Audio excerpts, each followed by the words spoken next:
Today on Mother Mayhem.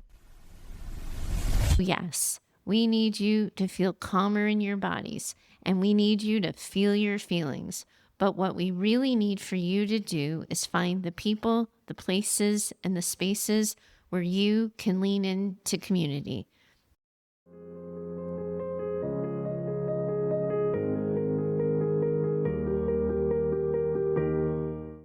Welcome back to Mother Mayhem, the podcast for daughters of narcissistic and emotionally limited mothers.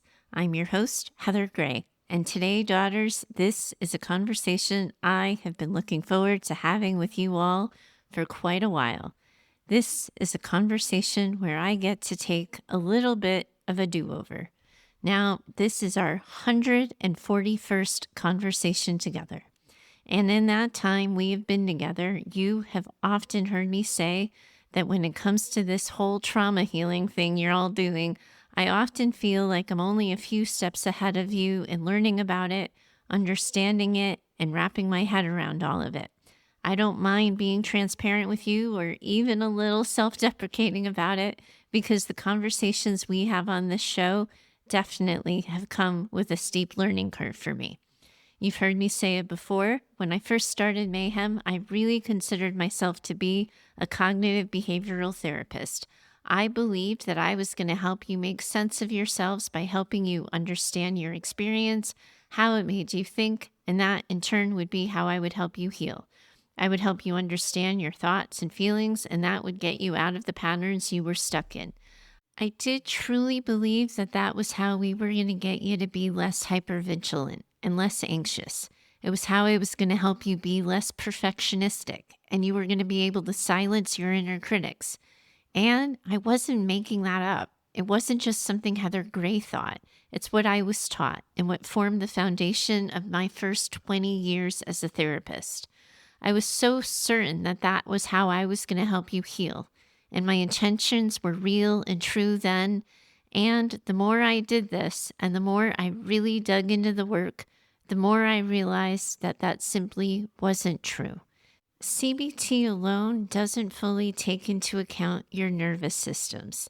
And trauma work that ignores your nervous system, well, that isn't going to take you very far. So I went all in and I gave myself a crash course in understanding trauma. And I learned how to be more trauma-informed. I also learned about CPTSD, which we know as chronic post-traumatic stress or childhood post-traumatic stress. But I learned how the chronic instability and threat to your safety impacted you in so many ways across your life. I took online trainings, read books, and researched, and like many of you likely have a time or two, I got really overwhelmed. Suddenly, healing felt really complicated, and it felt like every single thing felt like its own layer, and that this whole healing journey started to sound really overwhelming and incredibly complicated. I couldn't imagine how it must have made all of you feel, and I couldn't help but think how hopeless you would feel if you were seeing and learning what I was, how all-encompassing this entire thing is. I remember having a thought. If I can't simplify this for them in some way, they're all just going to quit. They'll quit on themselves because this whole thing is going to start to feel so impossible. And I really wanted to simplify it for you, and I tried with the very best of intentions. I took everything I had been learning, organized it, and rolled out a mayhem plan for healing because of course I did. It's episode 105, and in that conversation, I walk you through the healing journey, and I tried to turn them into stages. I talked to you about naming without shaming as the first step, and then I told you that next we had to get you to stabilize your system and create safety. After we established safety, I wanted to walk you through the path of rebuilding yourself so you could then focus on your relationships and lastly start to reclaim your own life. That was a good conversation, and it was an important conversation. But also, you guys, as I look back on all of that, I still overcomplicated the absolute fuck out of it. It still made healing feel so long and so painstaking, and I really want healing to feel possible and approachable for all of you. And also, if I'm being super honest with all of you here, I think that episode and that conversation was still born at least a little bit out of my own insecurity. At the time, I think I was still self-conscious about the idea that it was me leading this conversation and whether or not I was the most qualified person to be doing it. I had that conversation with all of you all the way back in September of last year. And now we're in July, almost a year later. And while I won't say that I'm absolutely the most qualified person to lead this show, I will tell you that I have stepped more into my role as the leader of this community. And also, I have learned even more about what trauma healing looks like. And while I still lean on current research and experts in the trauma field, I also really think I have learned so incredibly much from all of you. I think I understand now on a deeper level what you all live with and live through each day. Every week in group, you all teach me. Every week in the community, you teach me. And holy heck, you guys, the retreat. I'm going to tell you all about our first Mayhem retreat and how it all went, but a little bit later on. But the retreat taught me in an incredibly profound way what healing inside of community actually means and what it actually is. And I think that's part of why I have become so passionate about creating spaces where daughters can actually practice this work together. The podcast is a conversation, but healing was never meant to happen in isolation. It happens inside of relationship. And all of this is to say, you guys, I have my sea legs a little bit more underneath me. And while I don't want to throw out or erase or disregard my, nice and clean, perfectly looking Mayhem framework, because honestly, who doesn't love a good framework? I do think I have a way of thinking about this and organizing it for myself that feels far more real and true and far more accessible and approachable. And I'd like to walk you through it. We aren't throwing anything out, but we are saying yes and. So thanks for having this conversation with me. I'm really looking forward to it. Let me first say, right at the outset of this, if you are just discovering me, this conversation, or this show this week with this episode, I think you're going to end up feeling quite a bit lost. You might do better to start with the first 8 to 10 episodes of the show and then actually maybe go back to listen to 105 and 106, because in those conversations, I do outline how all of you daughters have lived through trauma, how trauma impacts you, and the struggles you all have. I'm not going to be doing that here. For this conversation, every attempt is to keep us out of the weeds. I am going to assume we are all on the same page, and I am going to jump into how I've been thinking about all of this these days and what I've been learning from each of you. Here's what I'm thinking. We have talked so much on the show about your nervous systems and how so much of what happens for you in the present is shaped by what your body learned in the past. Your nervous system learned a tremendous amount growing up. It learned who felt safe and who didn't. It learned what created connection and what created danger, and what you needed to do in order to protect yourself emotionally inside of your relationships and your environment. And because those lessons were learned on repeat over and over and over again, your body stopped experiencing them as, quote unquote patterns and started experiencing them as truth. That is why so many of you instinctively start tracking other people before you even start to check in with yourselves. Your nervous system learned a strategy like that for a reason. And part of the problem you're all facing right now is that many of you are still reacting to old danger as though it is current danger. Your body is responding to the present through the lens of what it learned in the past.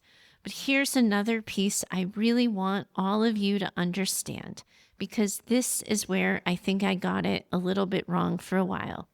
So much of healing cannot simply be reduced to changing your thoughts because many of you are not walking around with these random ideas that your brains came up with out of positively nowhere. Your lives taught you these things over and over again. If you grew up feeling like love could disappear the second someone became upset with you, your nervous system learned something from that. Your body absorbed the experience as truth. So I can't just tell you, stop thinking that way. It would be like me pointing at the sky and telling you it's green.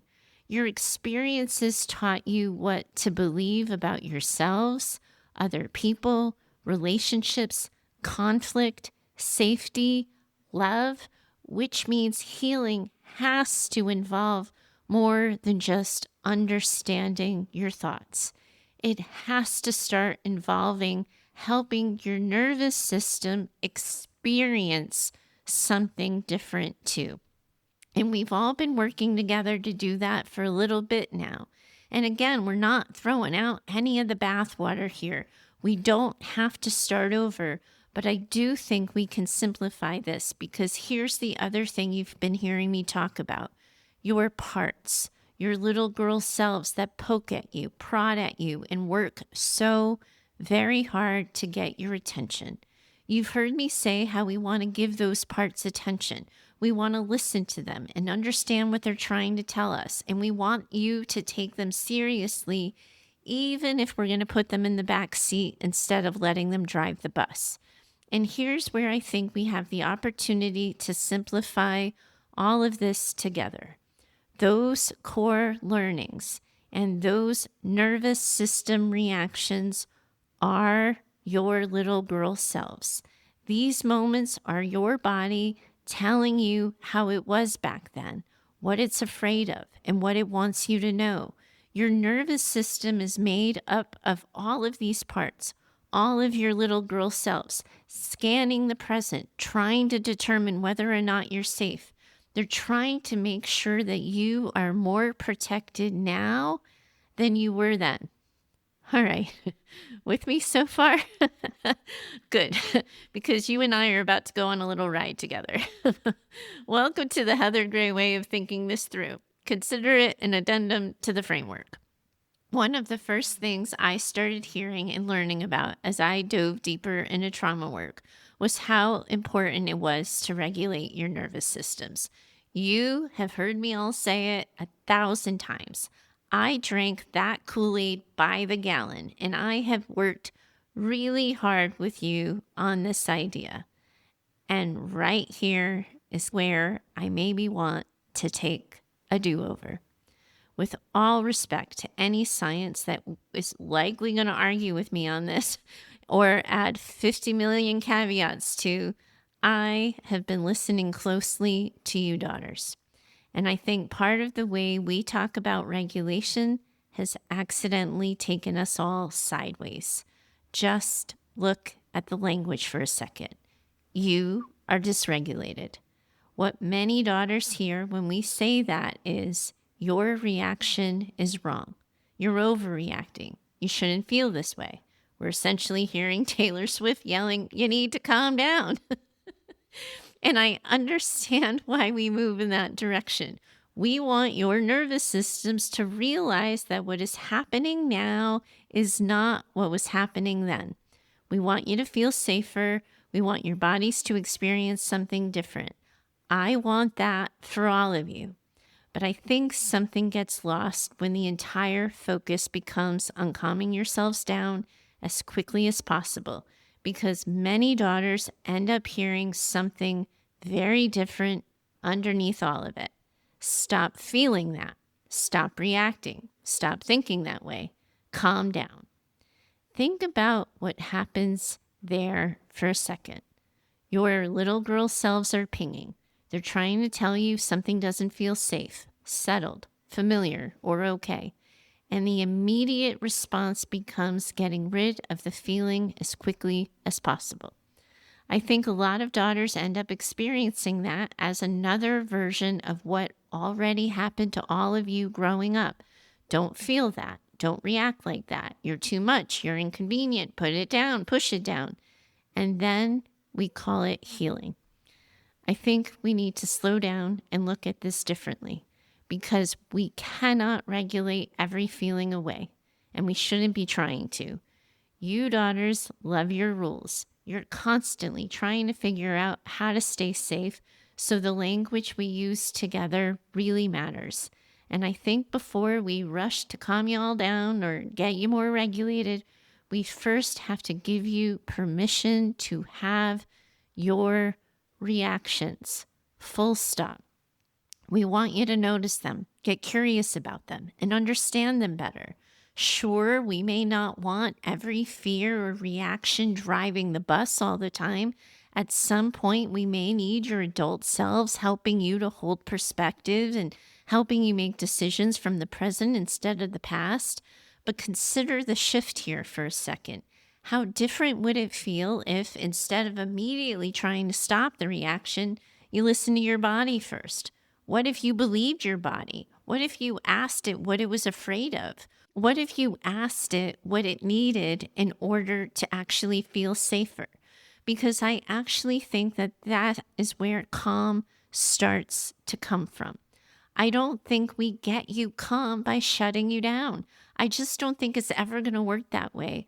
What we want you to do here is learn how to stay connected to yourselves instead of abandoning yourselves the second something hard comes up. Healing isn't about not feeling hard things. It's about learning that you can be with yourself, that you can stay with yourself inside of the hard thing and not leave and not self-abandon.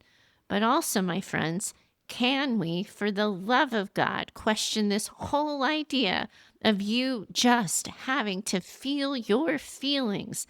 Yes, you do need to feel your feelings, but you do not need to take a bath in them. You don't need to lie down with them, wrap them all over you, and get positively lost in them. If you want to sometimes, cool, by all means. I have moments like that myself when I just want to get all up in my feelings. You've heard me have them on the show, but you don't have to. You can talk like an adult to yourself and to your feelings. You can say, "What's up? I see you're freaking out right now. What do you need me to know? What are you thinking? What matters to you right now?" You can get curious and spend time with yourself in a way that doesn't have you swimming in vulnerability or wanting to crawl right out of your own skin. And also, my friends, you do not have to do this alone. You've heard me say this too. Trauma is what happens in the absence of a witness, and healing is what happens inside of connection. And if we're being really honest with one another, I am really starting to think that what matters most on the healing continuum is being witnessed, being seen, being validated, and being heard. Sometimes, and I hope I don't lose my therapist card for saying this, I think we can do a whole lot less of feeling our feelings thing if we just start living our lives with more connection and inside of more community. If we start increasing the number of people who see us, who we let see us, and who become present for ourselves, that's part of what I get to watch every single week inside of Mayhem. A daughter comes in believing she's the only one struggling with something, and then she realizes she's not alone. Sometimes being witnessed changes more than another hour of analyzing yourself is ever going to get you to be able to do. And while I know all about the stacks of literature that might back me up on this, let me just say that I have learned this from the TV show Shrinking and from shows like it, Ted Lasso, Friends, The Big Bang Theory. Think about all of those shows for a minute. Ensemble shows. They grab us because they're aspirational. So many people want to live their lives like that, in community with others. And oh my goodness, let me talk to you about Shrinking again. I know you've heard me go on and on about this one, but holy hell, it is such an incredibly beautiful show. A group of perfectly imperfect people just doing life together. That show breaks me open in its raw honesty and in the way it holds really hard things and real human imperfections with so much grace. The characters are real with one another and they're real with themselves. I think of you all the time when I watch the show and, quite frankly, when I rewatch the show. It breaks me open all over again because they are all healing and none of them are doing it alone. And oh my goodness, does that matter? It matters so much. It's everything. I think part of why these kinds of shows hit us so deeply is because what you're all actually watching is secure attachment. We're being introduced to the idea that people can mess things up and they can still stay connected. Everyone is still important to one another, even if they don't agree with what someone is saying or doing. Shrinking and the shows like it are introducing us to the idea that relationships can survive imperfection. And of course, you all need to see this and how it can play out because you all grew up inside of families and are used to relationships where connections have felt incredibly fragile. You've all learned that love can disappear really quickly if it exists at all. You're all pretty used to love and connections having conditions to them. And one of those core learnings we talked about at the beginning that so many of you have is that belonging and acceptance comes with conditions. Then along comes a show like Shrinking, and we get to see that people fight and come back, and that you can still be loved even if you make a choice that disappoints someone. Oh, gosh, you guys, that show is so messy, and I am here for all of it. We see grief, and we see people losing their cool. The characters are selfish, they're awkward, they're well-intentioned, and they mess up despite their best intentions, and all the while they are loved. After seeing that week after week, just touches me because it affirms for me what I am coming to believe in my bones, that community is the cure. Connection is the cure. Relationships are the cure. Full stop. Okay. Nobody spiral out hearing me say that. I'm not tossing out the idea that therapy isn't important, or that we don't need nervous system work, or the need for trauma work suddenly gets erased if we all live like the cast of Shrinking or Big Bang Theory. But I do think I'm saying we need far less therapy, far less processing, far less regulation strategies if we lived more inside of community, if we were seen more, and if we saw others more too. Because healing happens on all sides of relationships, by being the person who's helped as well as being the person helping. I see this every week in group and inside of our online community. But you guys, I got to see it in living, breathing color at our first retreat in Asheville, North Carolina at the end of May. It was such an incredible moment in time. And let me just tell you, I planned that thing within an inch of its life. Every detail, I'm sure it surprises no one. I had done a survey beforehand, and several women had asked to make sure we had lots of breaks. And people asked for sensory areas, and everyone was worried that we were going to go too heavy. And I had to assure them that we weren't going to be trauma dumping on a mountaintop. I had a whole sensory area set up, the coloring books, I had kinetic sand, fidget toys, and you guys, no one used them. I had breaks scheduled literally every 90 minutes. And let me just tell you guys, the daughters there, they didn't separate. They just stayed together. I had the content planned, and when I tell you all, I was not at all intending for things to go so deep. My goal was really simple and clear. The women attending didn't need me to teach them anything new. They didn't need to know anything new. They just needed to experience everything I have been teaching all of you and their bodies so they could recognize that feeling in their own lives when they returned home. And we did that pretty gosh darn successfully. But also being in a room with others who saw them, believed them, understood them right away, opened the women up, and they took things so much deeper than I had ever planned, because together they really were in it together, and an incredibly profound sense of connection and safety. We were only together for a handful of days, and still the impact of that time has lingered. Daughters left feeling more connected to people in their actual lives upon their return. They believe themselves more, and that's what community does, my friends. That right there is what community makes possible. So yes, we need you to feel calmer in your bodies, and we need you to feel your feelings. But what we really need for you to do is find the people, the places, and the spaces where you can lean into community. This retreat, all of you guys, I did this entire thing scared.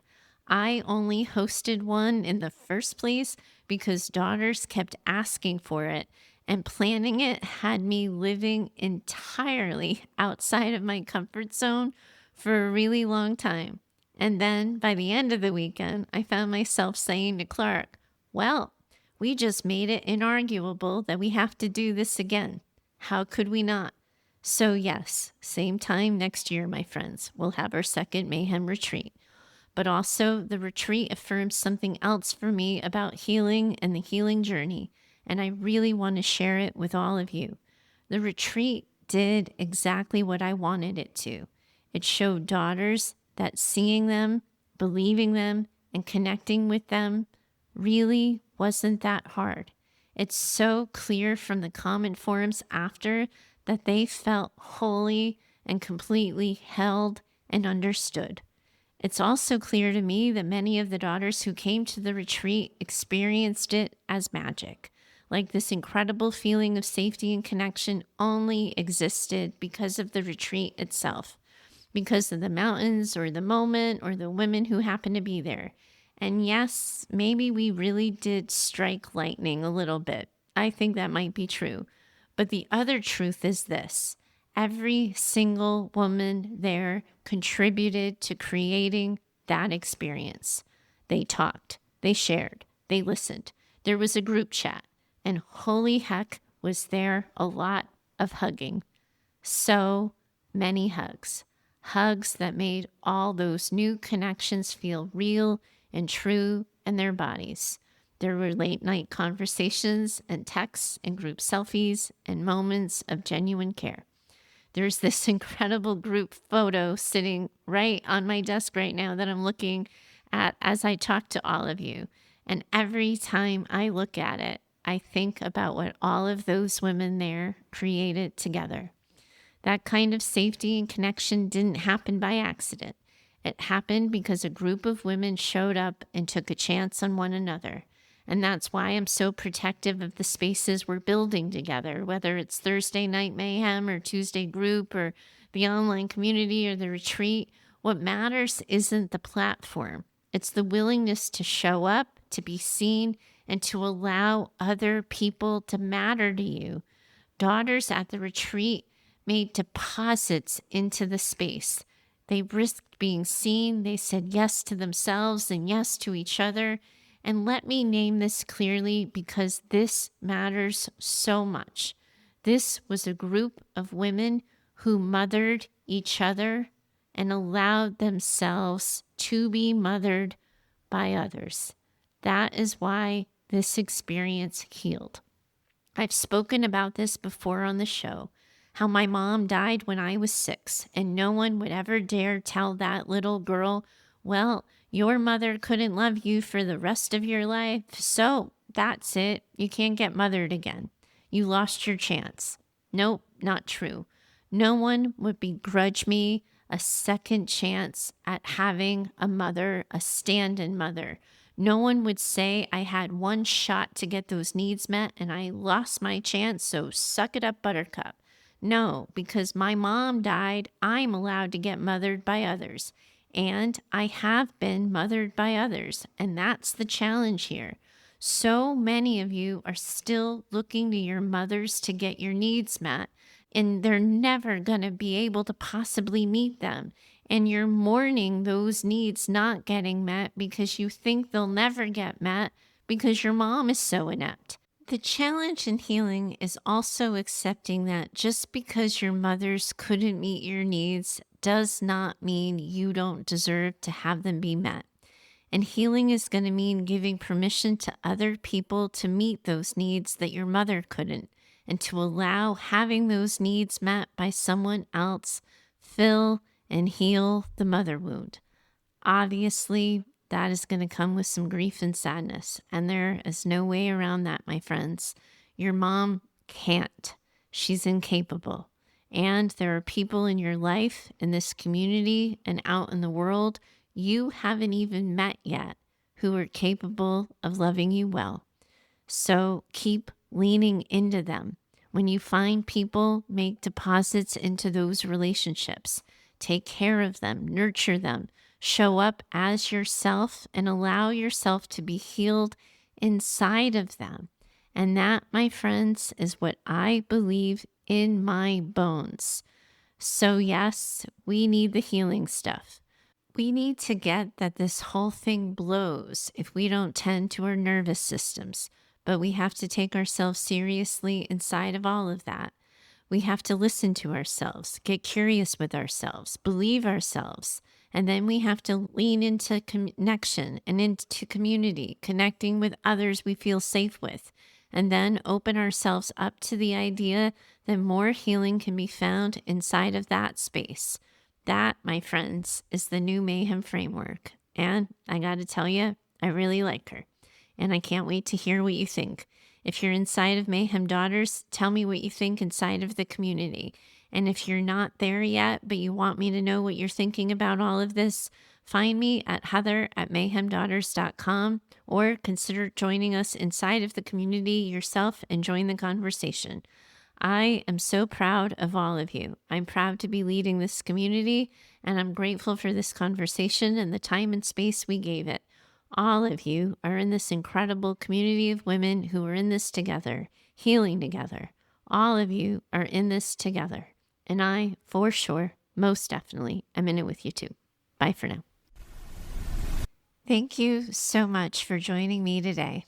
I hope you felt seen, understood, and a little less alone in whatever it is you're carrying. The things we talk about here, your mother wound, trauma, identity, and healing, well, they were never meant to be worked through alone. Understanding matters, of course it does, but healing happens inside of relationship. That is one of the biggest things I have learned over the years of having these conversations with all of you daughters. It's also why I created Mayhem Daughters. Mayhem Daughters is my private online community for daughters of narcissistic and emotionally limited mothers. It's where the conversation continues after the episode ends. It's where daughters connect with one another, ask questions, receive support, and practice the work of healing together. Every week, we gather for Thursday Night Mayhem, our live community gathering. And throughout the week, daughters support one another inside a space built specifically for this kind of work. Because there comes a point when another podcast episode isn't actually what you need the most. Sometimes what you need is a place where you don't have to explain yourself so much, where you're understood, and where you can stop doing this work alone. That's what we've built inside of Mayhem Daughters. You can learn more at mayhemdaughters.com/community. If today's conversation resonated with you, please consider sharing it with another daughter who might need it. Your shares and reviews help more women find these conversations. And if you have a story, a question, or a reflection of your own, I'd love to hear from you. You can send me a message at heather@mayhemdaughters.com. And lastly, a heartfelt thank you to Heather Clark. She edits the show and has had my back for nearly a decade. There are very few people who have witnessed as much of Mayhem's evolution as she has, and I'm deeply grateful to have her beside me as I do this. This isn't just a podcast, it's a community. We see you, we believe you, and you already belong. And I'm so very glad you're here.